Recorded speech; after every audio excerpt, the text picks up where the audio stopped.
Pak, 9%, luar biasa. Bisa 7%. Pada saat itulah kemudian turun menjadi 7%. Itu sejarahnya. Kemudian menjadi 6%. Artinya apa? Ketika kita melihat dinamika yang berubah, kita bisa mengikuti proses itu, termasuk kemudian dalam perpajakan. Sehingga kalau eksternalnya kita sudah seindah seperti apa yang dibayangkan masyarakat, bukan tidak mungkin kita berlakukan seperti di Singapura. Ini agak di luar naskah, tapi saya mau menyambutkan ini macam apa yang disampaikan Pak Ganjar. Di Singapura itu mereka mengedepankan 3 kata dalam seleksi talenta, yaitu kompetensi, integritas, dan akuntabilitas. Nah, kalau kita mau kupas lebih dalam lagi mengenai ekonomi yang sangat relevan dengan dunia bersama, apakah dalam kepresidenan Bapak itu dalam posisi untuk menseleksi talenta yang khususnya untuk mengurusin ekonomi itu lebih berdasarkan meritokrasi, garis miring teknokrasi, atau politik? Ada 2 hal. Kalau tim yang ekonomi, pasti kita ambil yang meritokrasi dulu. Karena dalam zakat kabinet ahli. Tapi kadang-kadang kita bisa menemukan pada sisi yang lain. Dia punya talenta double dan multi talent. Dalam hal kemudian dia seperti itu dan dia politisi, itu akan makin sempurna. Karena apa? Ketika dia berhubungan dengan parlemen, katakan, dia sudah mengerti. Oh, kalau berhubungan dengan parlemen itu cara bicara seperti ini, proses pengambilan keputusan decision maker prosesnya juga dia akan kelihatan, dan pada titik tertentu ini akan cukup lengkap. Banyak kemudian kita mengambil ini pintarnya luar biasa. Kita paham.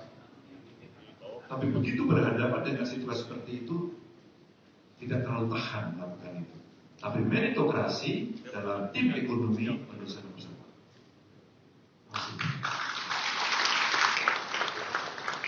Berikutnya itu terkait dengan daya saing. Dunia ini semakin rumit karena tadi pagi kita berdiskusi mengenai dunia yang semakin multipolar. Sudah tidak unipolar lagi. Dengan multipolaritas yang harus kita hadapi, ini kita gontok-gontokannya makin banyak.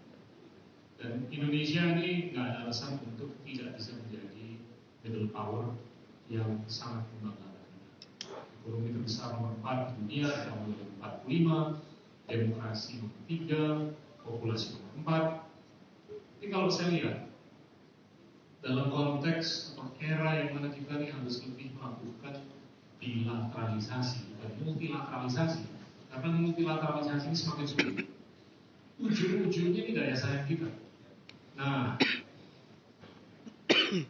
empiris kita harus meningkatkan produktivitas.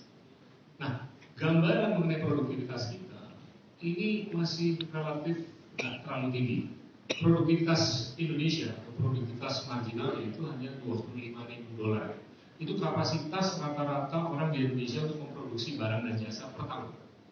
Dibandingkan sekali lagi Singapura, mohon maaf, mereka tuh ada di $200.000.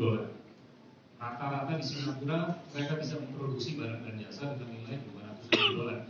Indonesia hanya $25.000. Kalau Indonesia mau menjadi kekuatan tengah yang relevan, mau nggak mau kita harus meningkatkan angka ini ke angka yang jauh lebih tinggi. Langkah apa saja yang Bapak akan lakukan agar jarum ini bisa bergerak dengan kecepatan yang sangat berkenan dari $25.000 ke angka yang lebih tinggi? Crash program. Satu pelatihan itu untuk fitting pada kondisi existing hari ini. Crash program. Upskill. Kita latih dengan crash program agar mereka bisa fit dengan kondisi hari ini. Tapi jika kita memproyeksikan semacam power supply yang kita siapkan untuk membangun sebuah kawasan industri dengan teknologi yang tinggi, maka ketika ini berjalan, kita siapkan SDM ini. Ada contoh yang sedang kita bangun, sayang saya tidak bisa menunggu karena masa jabatan sudah selesai. Adalah kawasan industri Kendal yang sudah berjalan. Dia berhubungan dengan kurang lebih 100 sekian, saya lupa persisnya, sekolah vokasi. Terus kemudian kita extend di sebelahnya kawasan industri baterai.